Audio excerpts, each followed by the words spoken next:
and trash left by the floods.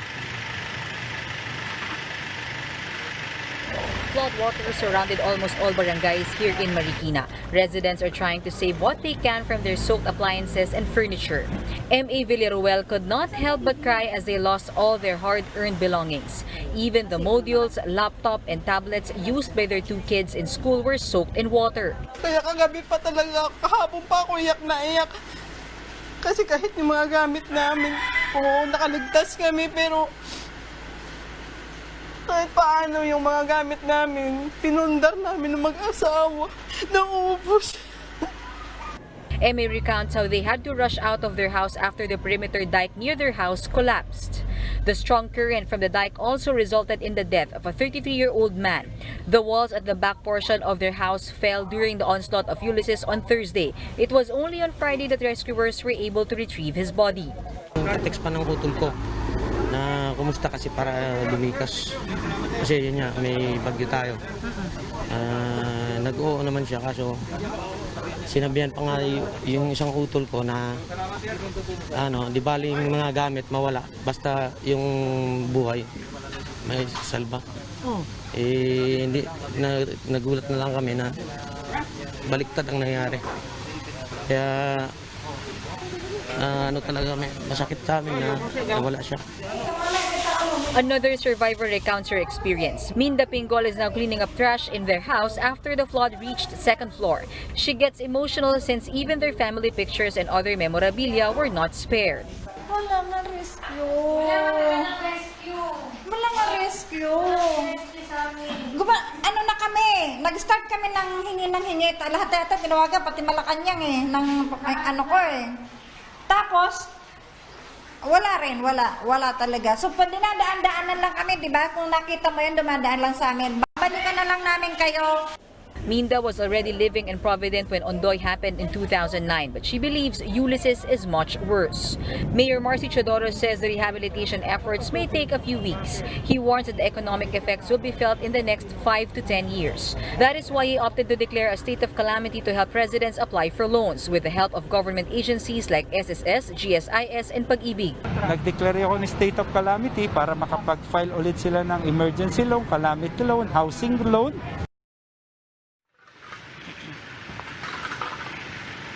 Yes, Charles, as of now, the water level at the Marikina River has gone down to 14.3 meters. That's far from the 22-meter high yesterday. Around 30 to 40,000 people evacuated yesterday due to floods, and around 13,000 still are staying at the evacuation centers as of now. Charles? Thanks for that. That was Mean Los Baños reporting live from Marikina City.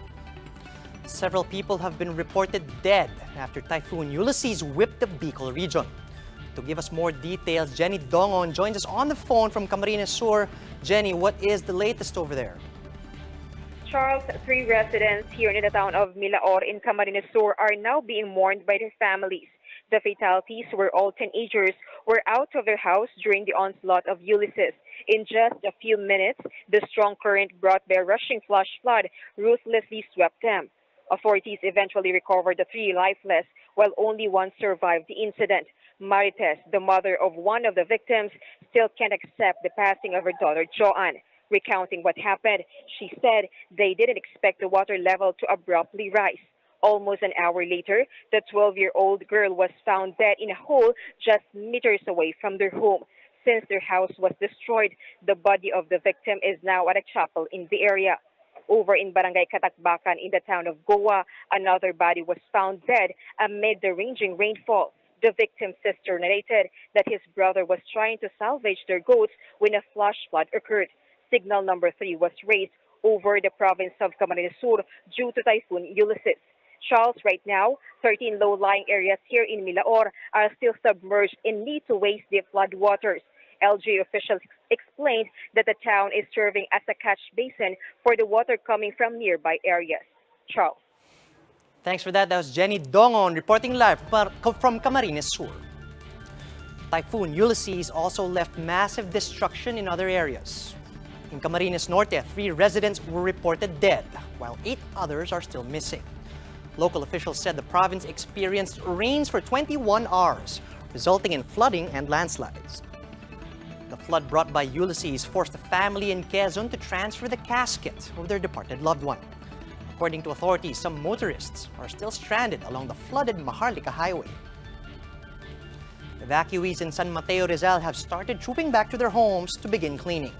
Thick mud and debris covered a number of low-lying houses in areas of the province due to flash floods.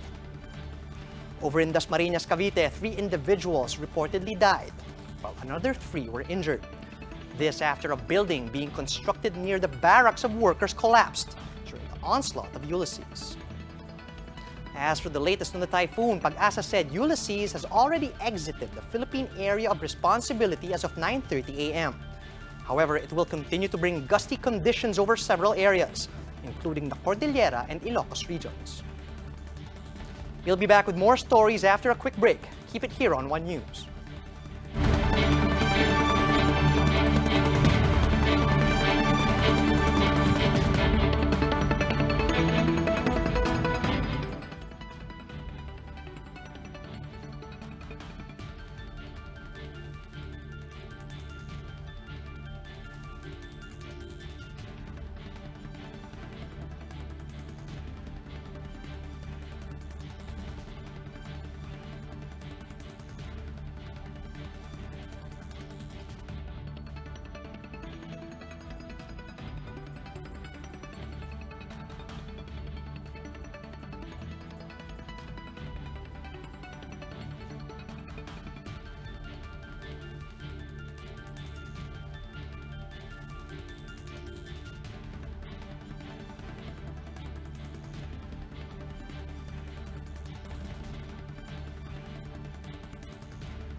You're still watching One News Now. I'm Charles Lejano.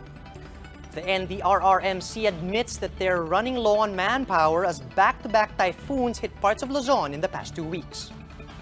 NDRRMC Executive Director Ricardo Halad tells the chiefs that some of their personnel had to undergo quarantine after being exposed to COVID-19 during typhoon operations. Ulysses has so far left 12 people dead, 14 missing, and 8 others injured, according to the NDRRMC. Different figures presented by the Interior Department show 14 deaths and 3 missing persons. Some 345,000 individuals are still in evacuation centers. Sa personnel ay talagang siyempre ay stretched din tayo dahil nga yung iba ay nagka-quarantine pag may exposure ay nag-observe ng quarantine protocol.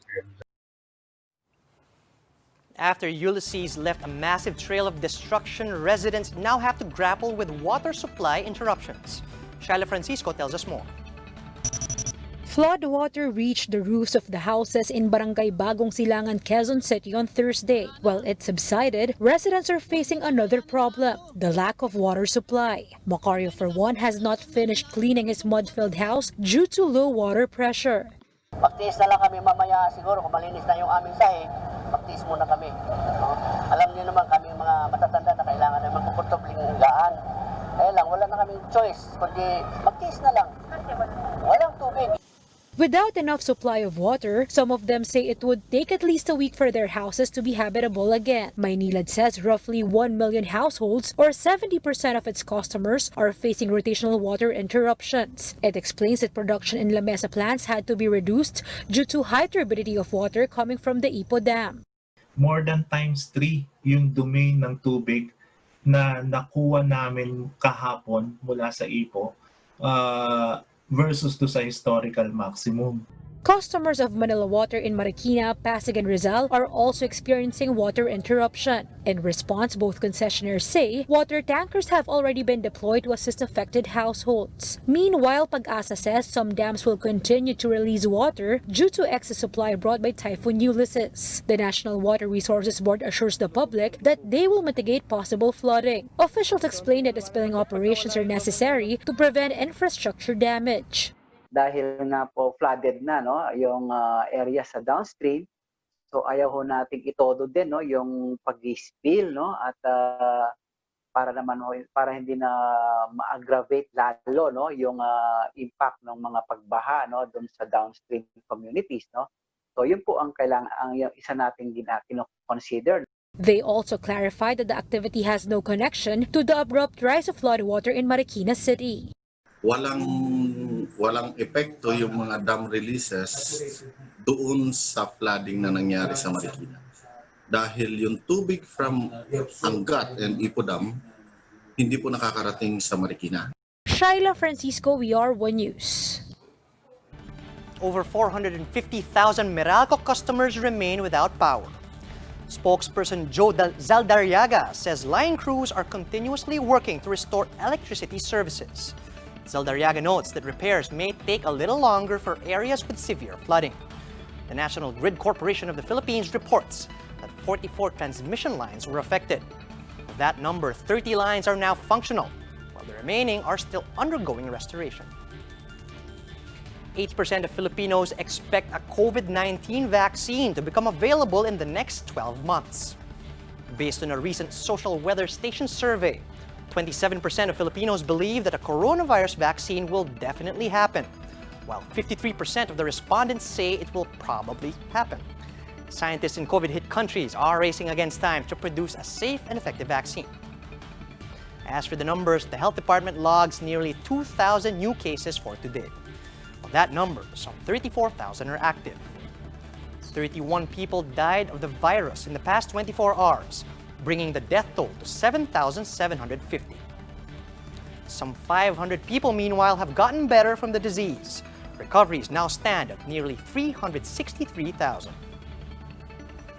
The Gilas Pilipinas men's team is set to start their training for the November window of the 2021 FIBA Asia Cup qualifiers. The Samahang Basketball ng Pilipinas announces that it has received a green light from the National Task Force against COVID-19. The NTF did not initially allow Gilas to participate in the games since Filipinos were banned from traveling to Bahrain, where the competition will be held. The team has less than 2 weeks to train for the bubble games in Bahrain. For more updates, visit News 5, the Philippine Star, and Business World online. Visit our website, onenews.ph, for more in-depth analysis. And you can also catch One News on the Signal Play app. Register for a free account now at www.signalplay.com and stream One News live anytime, anywhere. I'm Charles Lejano. We are One News.